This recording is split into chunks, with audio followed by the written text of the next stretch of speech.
बहुत ही जाने माने स्टूडेंट लीडर हैं और जामिया मिलिया इस्लामिया से भी ताल्लुक़ रखते हैं। अतीक भाई, आपका बहुत स्वागत। तो मैं आपसे जानना चाहता हूं कि इस आंदोलन की आवश्यकता क्यों पड़ी? क्या ये सिर्फ नीट का आंदोलन था या फिर एक कलेक्टिव एंगर था? ये इतने बड़े हुजूम में कैसे तब्दील हुआ और फिर इस आंदोलन ने आखिर में हासिल क्या किया? बहुत शुक्रिया सर। ये पूरा आंदोलन दरअसल युवाओं का एक जो फ्रस्ट्रेशन था, जो डिप्रेशन था, जो सिस्टम, जो पूरी व्यवस्था के खिलाफ एक तरीका से बहुत उदासीनता थी छात्रों के अंदर, है ना। आदम गोडवी का एक शेर है, जिस्म क्या है रूह तक सब कुछ खुलासा देखिए, आप भी इस भीड़ में घुसकर तमाशा देखिए, जो बदल सकती है मौसम का मिजाज, उस युवा पीढ़ी के चेहरे की हताशा देखिए। तो वही जो हताश युवा पीढ़ी थी, उसने अपनी ताकत को दिखाया। जो काम विपक्ष नहीं कर पा रहा था, जो काम कोई बड़ा नेता नहीं कर पा रहा था, उस काम को इस देश के जेंजी ने किया, युवाओं ने किया। उसने दिखाया कि अगर हम मुट्ठी भींच कर खड़े हो जाएंगे तो सरकार हो या सरकार तानाशाह हो, तब भी सामने खड़ी नहीं हो पाएगी। और हुआ यही कि प्रधानमंत्री मोदी जी को हम जेंजी की भाषा में बात करना पड़ा, उनको रील बनाना पड़ा। इस्तीफा बहुत पहले ले लेना था, लेकिन हालांकि 2-3 रील उनकी आ गई। और पहले तो फ्रेम उनका ठीक नहीं था, बाद में उन्होंने थोड़ा फ्रेम पे ध्यान दिया। अभी भी फुल फ्रेम सही हो नहीं पाया है जेंजी के हिसाब से, लेकिन उन्हें रील बनानी पड़ी। और जिससे बहुत गुमान था, जो राजनाथ सिंह गृह मंत्री रक्षा मंत्री हैं, वो कभी कहा करते थे कि हमारी सरकारों में इस्तीफे नहीं होते हैं, तो इस्तीफे हुए। ये जेंजी की जीत है, यूथ की जीत है।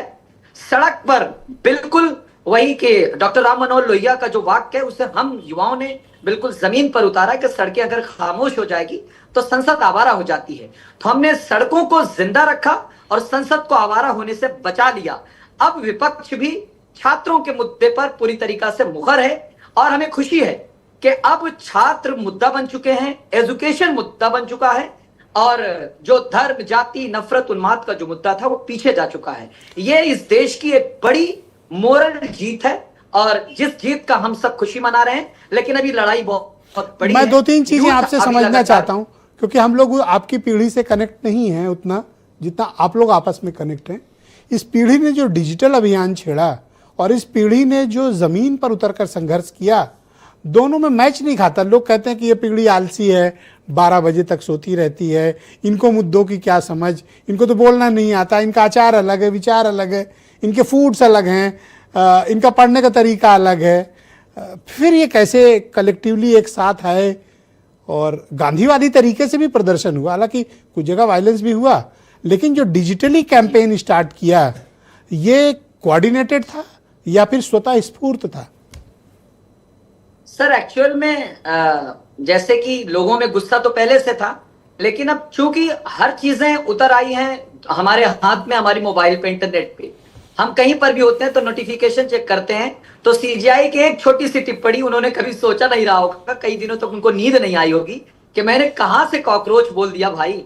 उसके बाद एक डिजिटल अभियान चला, सटायर के तौर पर चला। वो तो एक हंसी मजाक का माध्यम था, लेकिन वो जमीन पर उतरा। तो उसके बाद कॉकरोच जनता पार्टी बना दिया गया, जैसे बी से बीजेपी थी, सी से सीजेपी आ गई, तो बीजेपी ही सीजेपी ने बीजेपी को हराया एक तरीका से रोड में। तो कॉकरोच जनता पार्टी बनी, फिर उसके बाद उनका आना, फिर जुड़ना। सर सब कुछ शुरुआत एक तरीका से बिल्कुल कोई उसका कोई ओके। अब मैं कुछ गंभीर प्रश्न आपके समक्ष रखना चाहता हूं।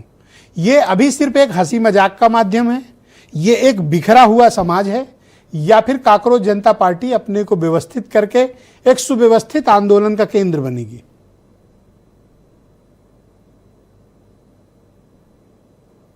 जाता है, लेकिन उसके बाद ऐसा नहीं रहा कि ये सीजेपी का आंदोलन रह गया था। इस देश के यूथ ने अपना आंदोलन समझ लिया।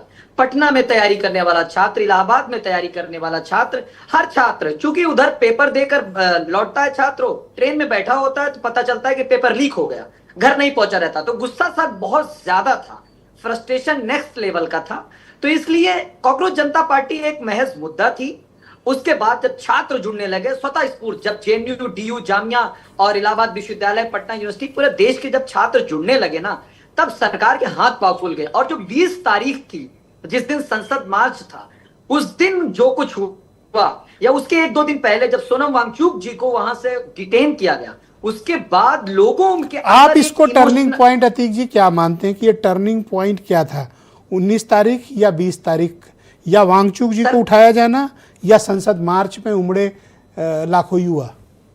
सर, पहला जो टर्निंग पॉइंट था वो दरअसल सोनम वांगचुक जी को वो जो सफेद कपड़े के अंदर आके उनको डिटेन करना और लेके जाना, वो पूरी तरीका से लोगों में, अपना भारत बड़ा इमोशनल देश है, लोग भावुकता के साथ, बताइए सोनम जी को कैसे उठा लिया, गांव से लोग, कहीं रांची से चला रहा, कोई पटना से चला रहा, कोई प्रयागराज से चला रहा है, मतलब लोगों को ये लगा कि यार ये तो गलत हो गया।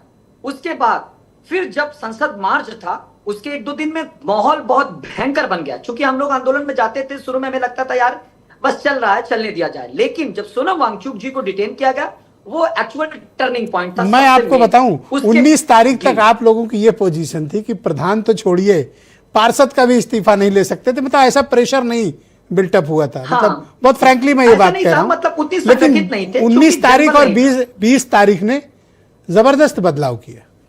20 तारीख जो थी वो ऐतिहासिक तारीख इस रूप में बन गई, क्योंकि सर मैं आपको बताऊं, जनपथ मेट्रो स्टेशन हो, पटेल चौक मेट्रो स्टेशन हो, और वो जो पूरा संसद मार्ग हो, आपको पता होगा कि जो जंतर मंतर का एरिया है बहुत छोटा सा एरिया है, तो जंतर मंतर पर जितना लोग थे उसके 5 गुना क्या 10 गुना ज्यादा लोग, लगभग 1-1.5 लाख। मैं अपनी जिंदगी में इतना बड़ा क्राउड नहीं देखा हूं सर। पहली बार मैंने इतनी भीड़ देखी कि जहां तक नजर जा रही थी, जिस तरफ जा रहा था, हर तरफ लोग थे, सरों का सैलाब था, इंसानी सरों का पूरा हुजूम था। मतलब हम ये कहां से आ गए इतने लोग अचानक से दिल्ली में? ये वही रह रहे थे, डेलीगेसी वाले हैं जी? कहां से आ गए ये?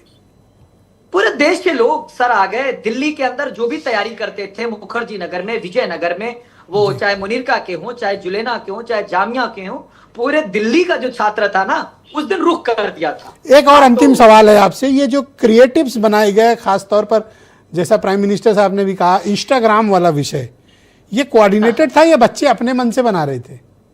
सर, ये इंस्टाग्राम आंदोलन था। इस पूरे आंदोलन को अगर सबसे ज्यादा कोई कवर कहीं मिला है और कहीं फुटेज दी गई है तो इंस्टाग्राम था। इंस्टाग्राम एक्चुअली इस टाइम यूथ का सबसे, क्या कहते हैं कि पसंदीदा प्लेटफॉर्म है, और इंस्टाग्राम पर ही ये पार्टी का रजिस्ट्रेशन शुरू हुआ था सीजेपी का, और इंस्टाग्राम पे ये पार्टी 24 मिलियन फॉलोअर पहुंचाई है ना। तो इंस्टाग्राम जो था ना, इस आंदोलन का पूरा हथियार बना। तो मतलब इस जो रिवोल्यूशन हुआ है, इसका मुख्य जो कैरियर है इंस्टाग्राम है? ऐसा नहीं, कैरियर नहीं सर, वो एक माध्यम था, मतलब कि वो माध्यम था, साधन था, जिसके तहत हम लोगों ने अपनी बात आगे बढ़ाई। लेकिन ये अच्छी बात है कि इंस्टाग्राम एक सही काम के लिए यूज हुआ ना। एक्चुअली लोग बहुत शुक्रिया अतीक जी, कृपया हमारे साथ